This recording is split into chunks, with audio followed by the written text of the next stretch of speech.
Cheryl Murray. Thank you, Mr. Speaker. In the public interest, will my right honourable friend, the Prime Minister, publish in full all of the government's European Union exit modelling? But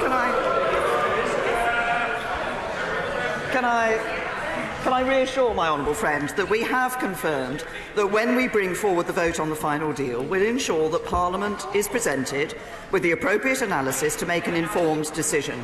Now, with negotiations ongoing, it would not be practical or sensible to set out the details of exactly how the government will analyse the final deal, but we will set out our assumptions and methodology when we present this analysis to Parliament and the public.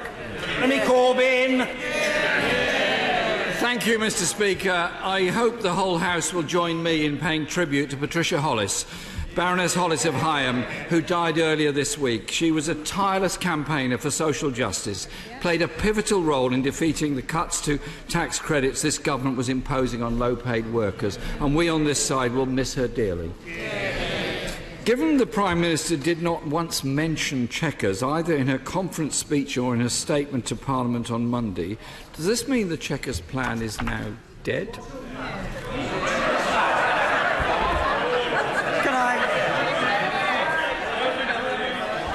Can I first of all say to the right honourable gentleman that I join him, and I'm sure the whole House joins him, in expressing our sincere condolences to the family of Baroness Hollis. She was an outstanding parliamentarian, and I'm sure members from all sides of the House will remember how she was a dedicated champion for the poorest and most disadvantaged in our society.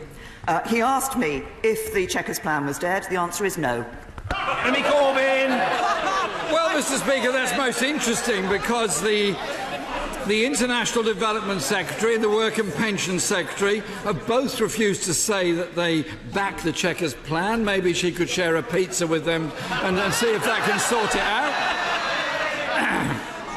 out. Could the Prime Minister confirm the Treasury legal advice given to Cabinet that in the event of no deal, the government would still have to pay the EU a divorce bill of £30 billion? Can I say to the right honourable gentleman, we've been very clear throughout the negotiations in relation to the financial settlement that led to the figure of around £39 billion that appeared following the December joint report, that this is a country that honours its legal obligations, and we will do exactly that. But I would also remind members of this House that we have been very clear, as have the EU, that nothing is agreed until everything is agreed. Corbyn. Last week, Mr. Speaker, 63 Conservative MPs wrote to the Chancellor to complain that Treasury forecasts based on Brexit negotiations are too negative. I'm just waiting to write to say that legal advice is too negative as well.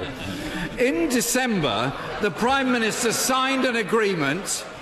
In December, Mr. Speaker, the Prime Minister signed an agreement with the EU which stated, and I quote, "In the absence of agreed solutions, the United Kingdom will maintain full alignment with those rules of the internal market and the customs union." Will she confirm that this agreement still stands and that she signed up to it without any time limit?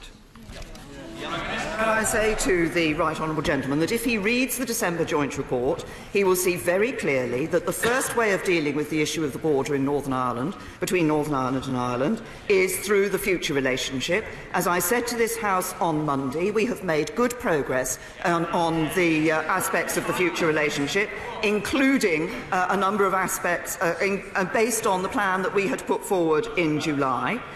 We then said that there could be some Northern Ireland-specific solutions.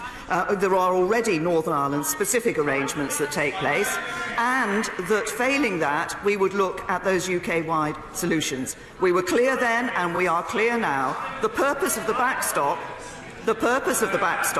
is to bridge the gap between the end of the implementation period and ensuring that the future relationship is in place. And as we have said, I expect the future relationship and intend to work for the future relationship to be in place by the 1st of January 2021.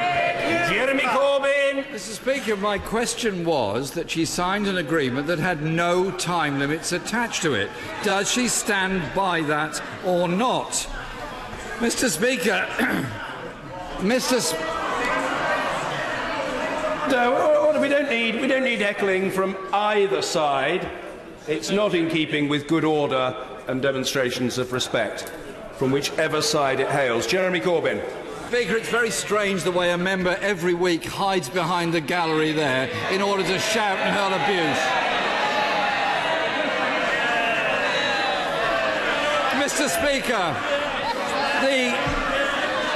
Speaker, the car industry... Order. I know I say it every week, say it again. The questions will be heard and the answers will be heard. That is the situation. Jeremy Corbyn. Speaker, the car industry is clear that it needs a new customs union in order to secure investment in British manufacturing. Vauxhall recently said they would continue to invest, but there are limits. Those limits are customs barriers. Jobs are at risk. Why won't the Prime Minister back a customs union supported not only by Labour and trade unions but by businesses and, I suspect, a majority in this House to protect those jobs? Can I say to the right honourable gentleman what the automotive industry and indeed other industries such as aerospace have said is that they want to see frictionless trade across the borders. Frictionless trade across our borders is exactly what lies at the heart of the free trade deal that is proposed in the government's plan put forward after the Chequers meeting in July. That's what we are working to deliver for people in this country. We want to deliver a Brexit that delivers on the vote of the British people and that ensures we protect jobs and security. And what would Labour deliver? They're havering around, they think free movement could still continue. That won't deliver on the vote of the British people. They now want a second referendum to go back to the British people and say, oh, we're terribly sorry, we think you got it wrong. There will be no second referendum. The people voted and this government will deliver on it. Mr. Speaker, my question was about investment in British industry. Jaguar Land Rover is holding off investment until it knows the terms of a deal. Jobs are at risk and manufacturers and skilled workers have little confidence in this government because it cannot even agree amongst itself. Last week,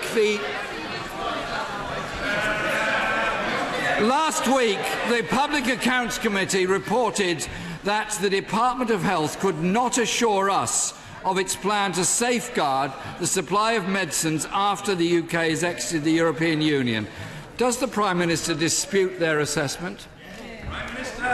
The Department of Health is working. I think the right honourable gentleman was talking about the position in relation to a no-deal situation. The Department of Health is working, as are other government departments, to ensure that we have the plans in place, should it be the case that we end up in the position that we have no deal with the European Union. We continue to work for a good deal with the European Union, as I say, a deal that delivers on the Brexit vote, but also a deal that protects jobs and livelihoods, and crucially, that protects the precious union of the United Kingdom. Jeremy Corbyn. The BMA said the NHS is woefully unprepared for this, and this week the pharmaceutical company AstraZeneca has suspended investments in Britain due to lack of clarity over the future. Mr. Speaker, the Conservative Party has spent 2 years arguing with itself instead of negotiating a deal in the public interest.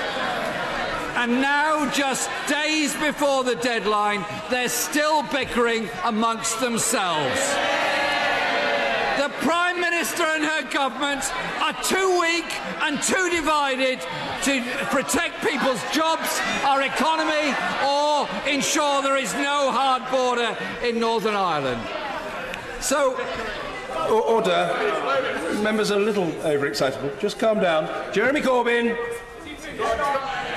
Mr. Speaker, the Prime Minister and her government are clearly too weak and too divided to protect people's jobs or our economy or ensure there is no hard border in Northern Ireland. So the Prime Minister has a choice. She can continue to put the Tory party's interests first, or she could listen to unions, businesses, and put the interests of the people of Britain first. Which is it to be? The right honourable gentleman has spoken in a number of his questions about protecting jobs. I note that he has said nothing about the unemployment figures that came out this week. So let me tell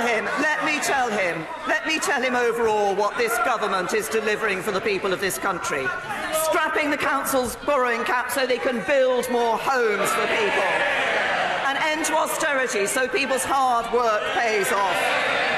Freezing fuel duty for a 9th year so there's more money in people's pockets. Unemployment lower than for the last 40 years. Youth unemployment halved under this government. And wages rising faster than they have done for a decade. Labour can play politics, the Conservatives deliver for the people of this country.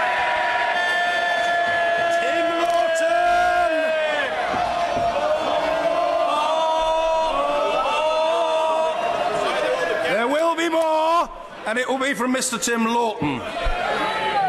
Thank you, Mr. Speaker. The Prime Minister is very familiar with my 5-year campaign to extend civil partnerships to all couples, and my private member's bill having completed its committee stages. So I welcome her recent announcement that it is now government policy, albeit without a timeline, and albeit with me having to find out about it by reading the press. So will she now support amendments to my bill at report stage in 9 days' time as the quickest way to make equal partnerships, equal civil partnerships, a reality for the many thousands who want her to get on with it? Can I say to my honourable friend that I'm pleased that we are actually supporting the proposal that he has put forward in relation to civil partnerships. We are working with him on his private member's bill, and we will be supporting that. I understand there are some small amendments required, and officials will be discussing those with him. Ian Blackford. Thank you, Mr. Speaker. It is in all our interests, for jobs in particular, that the Prime Minister comes back from Brussels with the right deal. We will act as a constructive opposition. The enemy is behind her. Yesterday, the former Conservative Prime Minister, Sir John Major, said that Brexit would leave the UK a poorer and weaker country. And previously, another Conservative Party leader told the BBC that people's jobs would be put at risk as a result of Brexit. Does the Prime Minister agree with these statements? As the right honourable gentleman knows, the plan that we have put forward for our future relationship with the European Union is one that protects jobs and livelihoods in this country, but also enables us not just to get that good trading relationship with the European Union, but to get good trading relationships around the rest of the world as well. Blackford. Mr. Speaker, people's jobs would be put at risk. The words of this Prime Minister in June 2016. Mr. Speaker, no Prime Minister should negotiate a deal that threatens jobs. The Prime Minister must accept responsibility, avoid an economic catastrophe. Prime Minister, go to Brussels and act in the interests of all citizens across the UK and negotiate to keep us in the single market and customs union. That will command a majority in the House of Commons.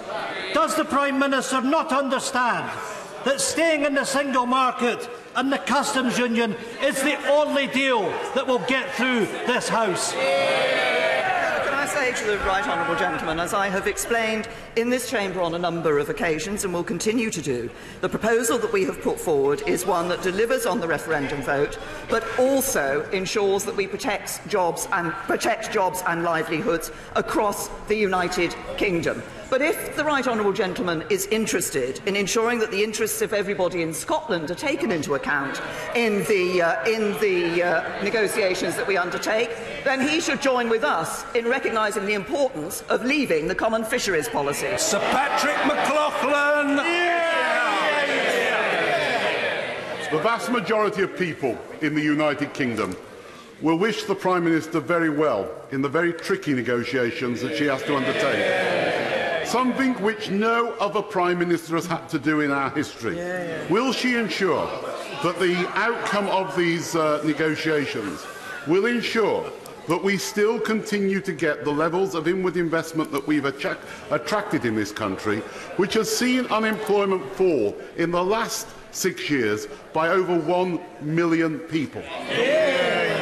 Well, My right honourable friend is absolutely right, and I thank him for raising this. The inward investment into the UK is important in terms of supporting jobs here in the UK, and what we want to do is ensure that we remain an attractive place for that inward investment, but we also want to encourage that inward investment through the deals that we are doing with countries around the world, and free trade deals mean greater choice, they mean lower prices for British consumers, and more export opportunities for British businesses, and increased investment here in the UK. And that's why our leaving the European Union gives us an opportunity to forge even better relationships, even better connections around the rest of the world, to encourage that inward investment and to bring yet more jobs here to the UK.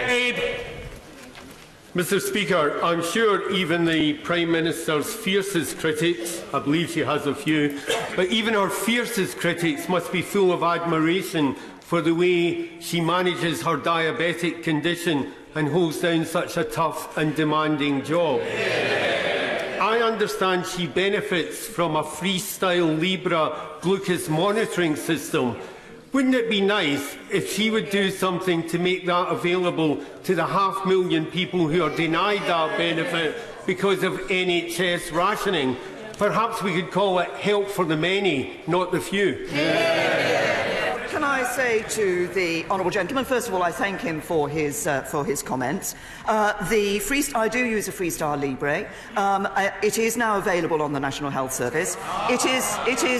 But I would say to the honourable gentleman, it is not the only means of that continuous glucose monitoring that is available on the NHS, and there are other means that are available. In fact, I saw a letter from a young girl yesterday, from a child, who had written in to say she'd started on the Freestar Libre, but then because of the hypos that she was having, she's actually been moved on to a different glucose monitoring system.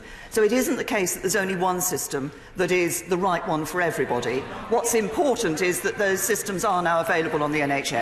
Steve Double. Thank you, Mr. Speaker. The government's announcement of a pilot scheme for seasonal agricultural workers has been warmly welcomed by fruit and vegetable farmers in Cornwall and indeed across the country. However, this sector is not the only sector that relies heavily on seasonal migrant workers. The tourism and hospitality sector is very concerned that they will be able to continue to access the seasonal workforce they need once we leave the EU.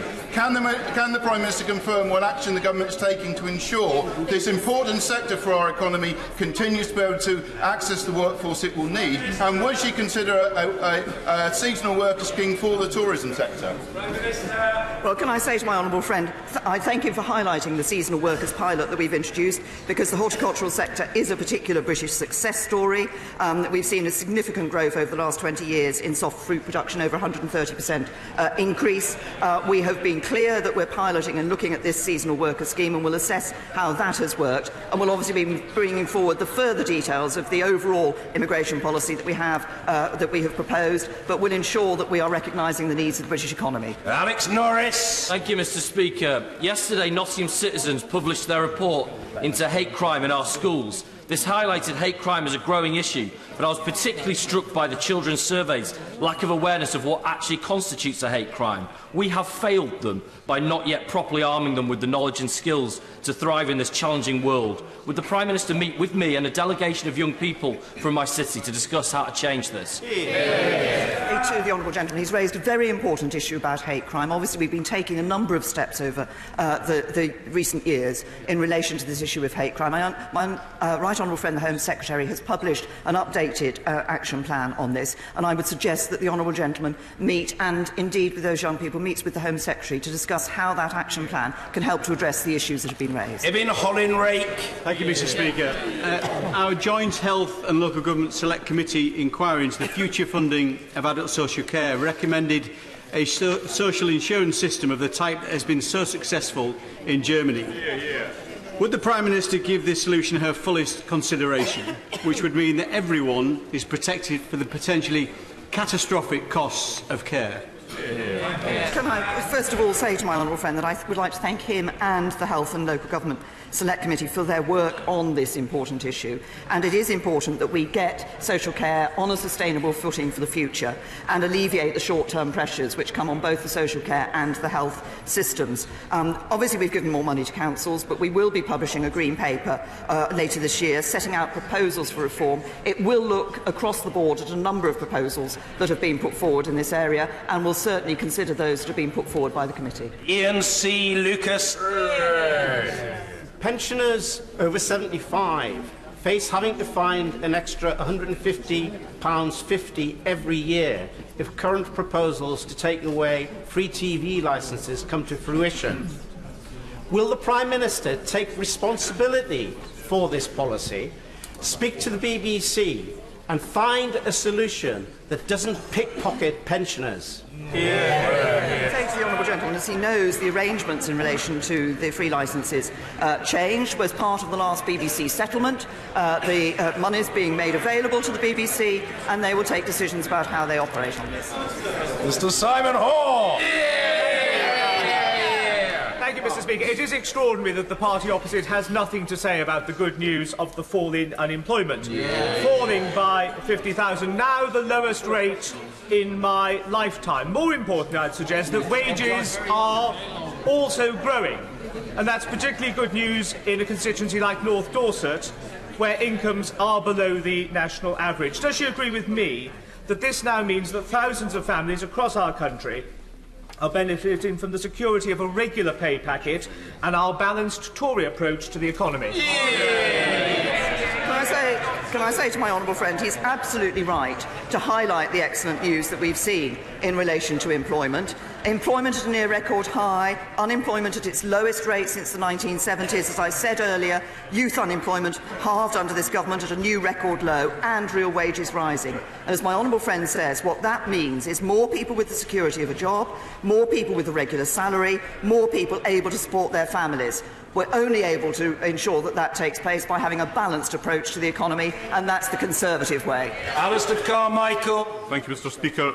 The Bedouin community of Khan al-Amr in the occupied Palestinian territories faces imminent demolition and is currently being swamped with sewage from the nearby settlement of Kfar Adouin. Just this morning, Israeli forces have tasered and pepper-sprayed activists there. Will the Prime Minister make it clear to the Prime Minister of Israel that this is occupied territory, that these are refugees, protected people, whose forcible removal would be, as the United Nations has stated, constitute a war crime? Can I say to the right honourable gentleman that my right honourable friend, the Minister for the Middle East, met the Israeli ambassador on the 11th of October. He made clear the deep concerns that the UK has about Israel's planned demolition of the village of Khan al-Amr. Its demolition would be a major blow for the prospects of a two-state solution with Jerusalem as a shared capital. And I once again call on the Israeli government not to go ahead with its plan to demolish the village, including its school, and displace its residents. Mrs. Kemi Badenoch. Thank you, Mr. Speaker. My constituent Elliot Peters died earlier this year from hyperammonemia, aged just 14. His parents, Holly and Andy Story, are understandably devastated. Elliot's condition was not diagnosed early enough. By the time he was placed on dialysis, it was too late. Will the Prime Minister meet with me and Elliot's parents to discuss raising awareness of the condition and adding hyperammonemia testing to A&E departments when a patient presents symptoms? Can I say to my honourable friend that this is an extremely tragic case, and I would like to offer my sincere condolences to Elliot's family and friends. I understand that this is a condition that's associated with an inherited metabolic condition, some of which are very rare, and staff aren't always on the lookout for symptoms of such rare conditions. But we are committed to making sure that the NHS always seeks to learn when things go wrong to ensure that such tragic events can be prevented for future parents. And I'm sure that a Minister from the Department of Health and Social Care would be very happy to meet with my honourable friend and Elliot's parents to discuss this. Pete Wishart. In the face of clear breaches of electoral law where the Vote Leave campaign might just have cheated its way to victory, the police refused to undertake a criminal investigation because of what they say is political sensitivities. This comes on top of all the issues of unaccounted dark money sustaining the Scottish Conservatives. Does the Prime Minister believe that our electoral laws are fit for purpose, and what will she personally do to ensure that our democracy is defended from those that would seek to circumvent it? Can I say to the honourable gentleman that, as he will know, the Electoral Commission is an independent regulator accountable to Parliament and not to the government. And there's a very important constitutional principle in this country that politicians do not interfere with police investigations, and everyone is innocent if and until proven guilty in a court of law. But we will be considering wider implications for government policy. We'll review very carefully the Electoral Commission's recent report on digital campaigning, the Information Commissioner's recommendations on the use of data in politics, and, of course, the DCMS Select Committee is conducting the inquiry and will look at their recommendations when they can conclude. But as regards the vote in relation to the referendum, I must remind the honourable gentleman that 17.4 million people voted to leave the EU on a turnout of 3/4 of the electorate, and it is up to this Parliament, this government, to deliver on that mandate. Alan Mack. Thank you, Mr. Speaker. I welcome the government's extra funding for our NHS. Can my right honourable friend ensure that some of this new money is used to improve and upgrade NHS technology, which can both save more lives and improve patient care? Well, can I first of all thank my honourable friend for the report on the use of technology in the NHS. We are dedicated to using this new funding to support technology transformation and modernisation. There's capital funding that is being provided to the NHS to upgrade equipment, to construct new buildings, to refurbish existing ones. In the 10-year plan, we want to see the NHS embracing the opportunities of technology so we can not just improve patient care but save more lives and deliver healthcare more efficiently. Paul McDonough. Thank you, Mr. Speaker. In Mitcham and Morden, Brexit means that the Wilson Hospital will not reopen after funders pulled out due to economic uncertainty. Goodness knows how many communities are now going to lose their health centres and GP surgeries. We must have missed that Brexit bus. Will the Prime Minister give Mitcham and Morden a people's vote on Brexit so that we can save our hospital, or will she today guarantee the reopening of the Wilson? Well, can I say to the honourable lady that, as we announced earlier this year, we have asked the NHS to produce a 10-year plan. We will be providing a multi-year funding settlement for the NHS, and within that we are able to provide extra money to the NHS as a result of not sending vast amounts of money to the European Union every year when we leave the European Union. That is an advantage of Brexit. On Howell. Thank you, Mr. Speaker. Would the Prime Minister join me in acknowledging the tremendous amount of hard work from the Tame Remembers project in my constituency? 300 people have travelled 150,000 miles to commemorate all of the 212 who lost their lives in various conflicts. Can I say to my honourable friend, I'm very happy to join with him in commending all those who have undertaken those journeys and ensured that that remembrance continues. It is very important that we are able to recognise the contributions that people have made in conflict. Jamie Stone. Here. Mr. Speaker, the Prime Minister will be only too well aware that people living in the remote Highlands and Islands are being penalised by extra charges for the delivery of goods and utilities. Indeed, I would say it is a wholly unfair geography tax on my constituents. Can I therefore, Mr. Speaker, appeal to the Prime Minister to consider and look favourably upon the proposal that a Royal Commission be set up to look into these extra charges and how they could be eliminated? Well, can I say to the honourable gentleman that we have taken the price of parcel surcharges, including for more remote constituencies, seriously. That's why we've set up the Consumer Protection Partnership to look at this very issue, and that brings various consumer bodies together from the advice and enforcement world to look at the transparency and accuracy of pricing of delivery charges, as well as the level and fairness of charges. But I am sure that the relevant Minister from the Department for Business, Energy and Industrial Strategy will be happy to meet the honourable gentleman to discuss this further. Steve Baker. Mr. Speaker, could I ask my right honourable friend to impress upon our European friends, 2 points which I hope the House will think reasonable and practical. First, that the EU may not break apart the Union of the United Kingdom, and second, that after we have left the European Union, the EU may not direct how we regulate our economy and govern ourselves. Can I say to my honourable friend that certainly I'm very clear that when we have left the European Union, we will be taking decisions here in the United Kingdom on all those issues that previously have been taken, decisions have been taken in the European Union. So we will be taking control of our laws, we'll also take control of our money and take control of our borders. And on the first point he has made, I made it clear earlier this year, have continued to make it clear and will carry on making it clear that we will not accept any proposals which would effectively break up the United Kingdom. Nigel Dodds. Given that nothing is agreed until everything is agreed, does the Prime Minister accept that it would be very, very difficult for the House to be asked to confirm a withdrawal agreement which is legally binding without having pretty clear assurances and some precision about the details of the future trading relationship? Yes, can I say to the right honourable gentleman that I agree, and as I've always said, that at the time when we bring the withdrawal agreement back, the package, if you like, back to this House, it's important not only that members are able to look at the withdrawal agreement, but also have sufficient detail about the future relationship in all its aspects. The trading relationship, which he's referred to, is important, but obviously our future security relationship, both internal security and external security, and other issues are also of importance. And it's also important to me that there is a linkage between that future relationship and the withdrawal agreement. Julian Knight. Not long ago, we had the horror of 3 pigs' heads being left outside a Muslim community centre in Solihull. Then the EDL thugs came to my proud multicultural town and we turned our backs on them.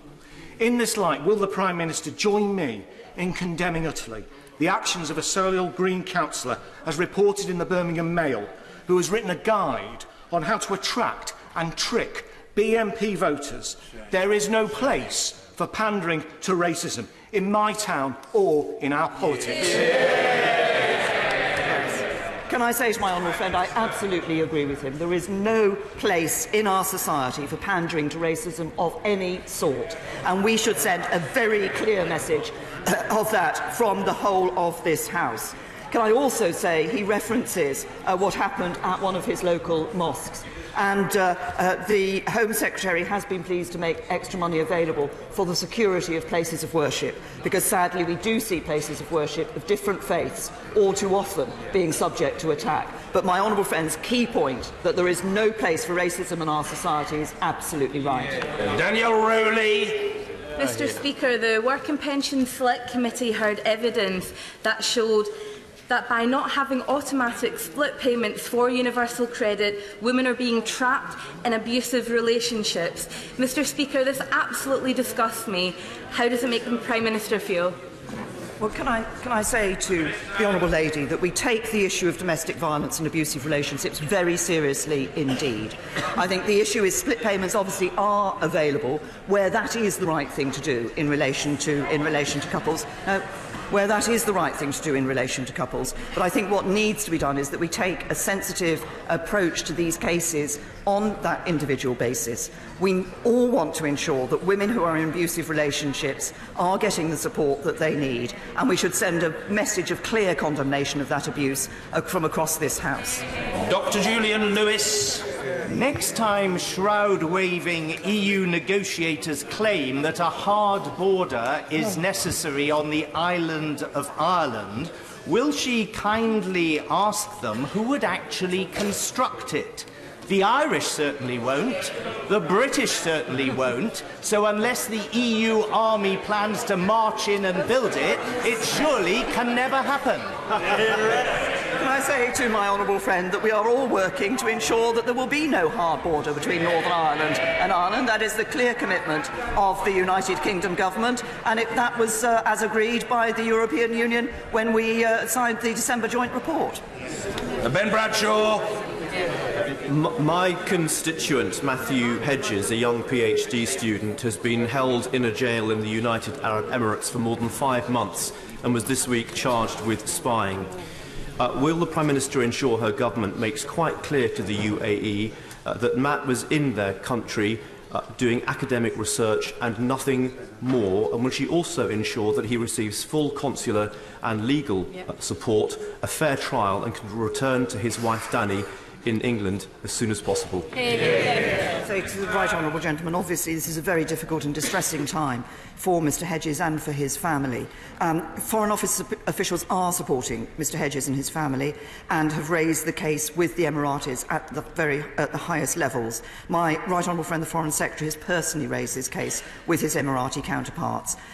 We are in regular contact with the Emiratis regarding Mr Hedges' health and well-being, and we're continuing to push for consular access to ensure that he is given the support that he needs. John Barron.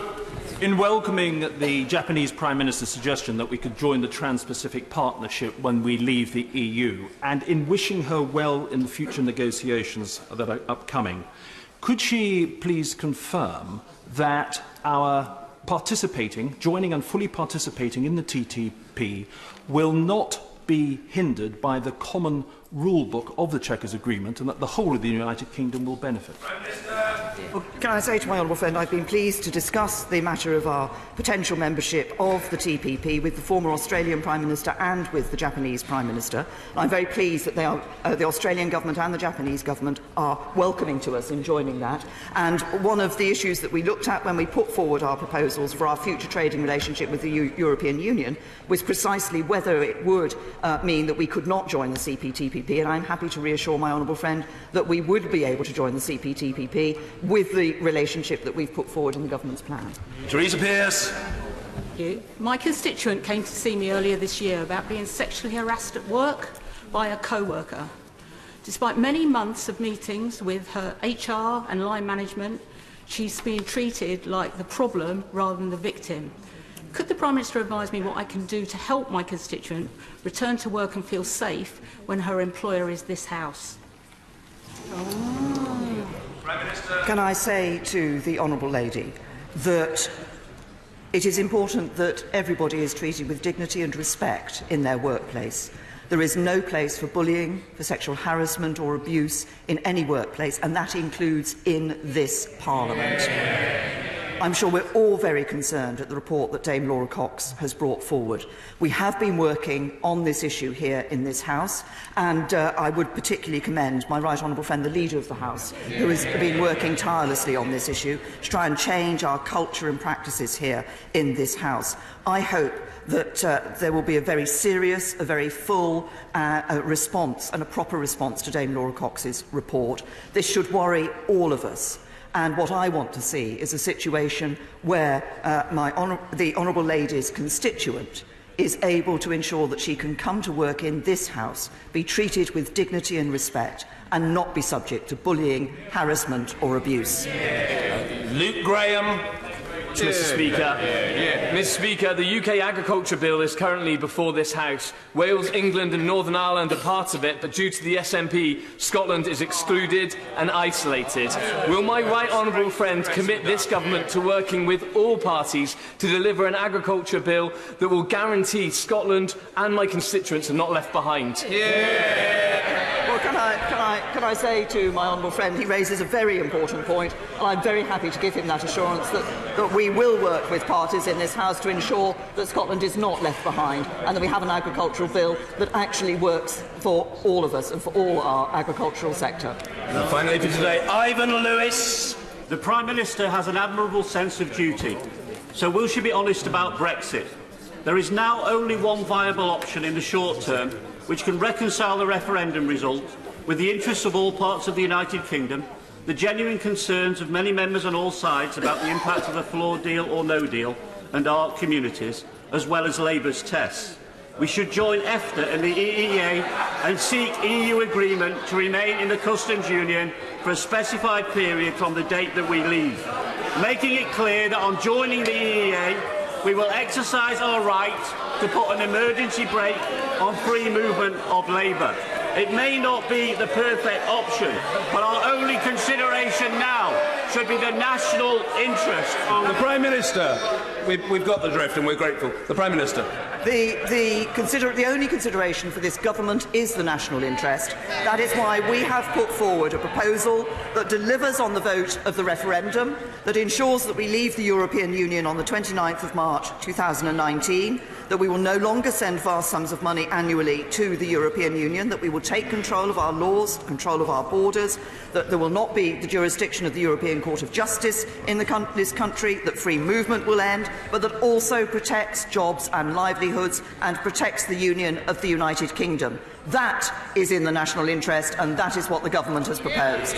Thank you. Order.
Order. Point of order, Marshal.